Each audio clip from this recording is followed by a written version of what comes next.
my crowning moment was when I stepped onto that beach the first day. Everybody thought that I was going to be torn alive by Colby. I went out there and I played him like a fiddle, used jiu-jitsu at the end, frog marched him and manhandled him to the mat.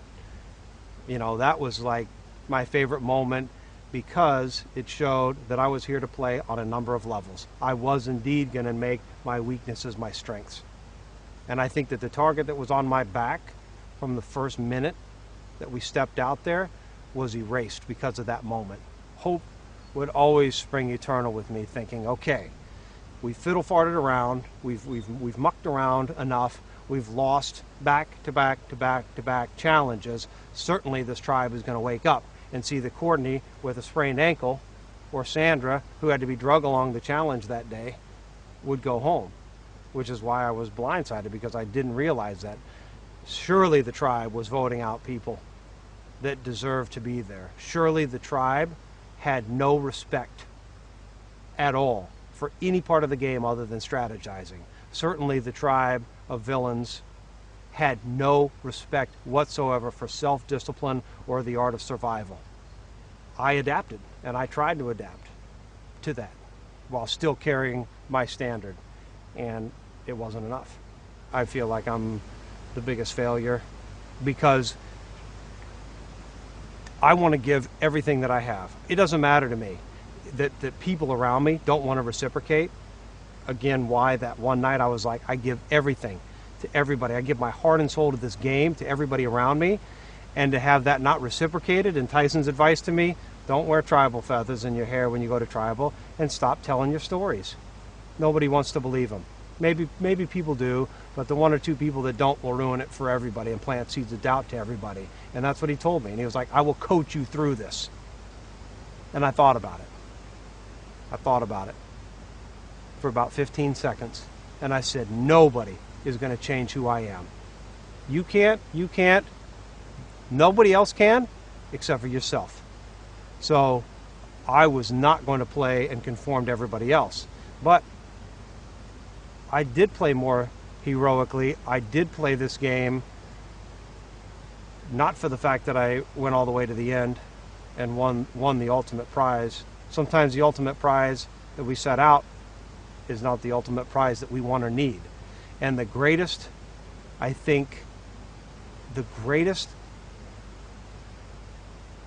adaptation that we can have as human beings is to receive the negative from outside, the negative comments, the negative perceptions, the negativity that people basically want to cut us down to their level because we're not like everybody else, and I'm not like anybody else.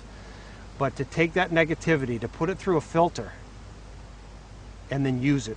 Either discard it or carry it inside of you and let it change who you were.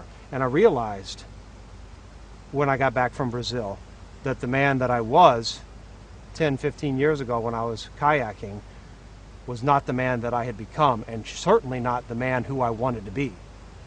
I want to be a better man every day as iron sharpens iron. That's why that's my motto. That's why I have this tattooed on my chest, because inspiring other people, but at the same time making myself a better man is what I think life is all about.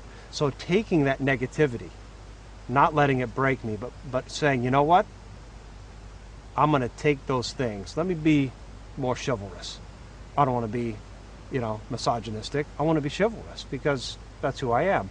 I don't want to be the coach that's always right. As a coach, you do always have to be right. But that can't be the Dragon Slayer. That can't be who I am. Let me admit when I'm wrong.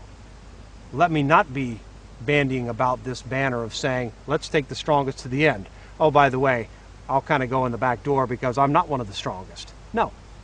So I took all those things and I fused it into what I already had. And just like I said, take your weaknesses, make them your strengths, and take your strengths and make yourself invincible. I think that I executed that in this game exactly as I set out to. Did I find redemption? Yes. Why is that?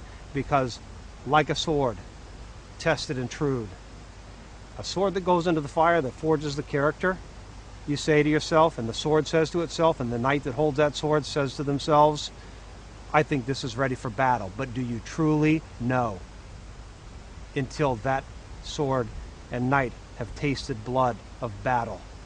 Do you truly know? You do not. I changed from Brazil. I became somebody that was more penitent.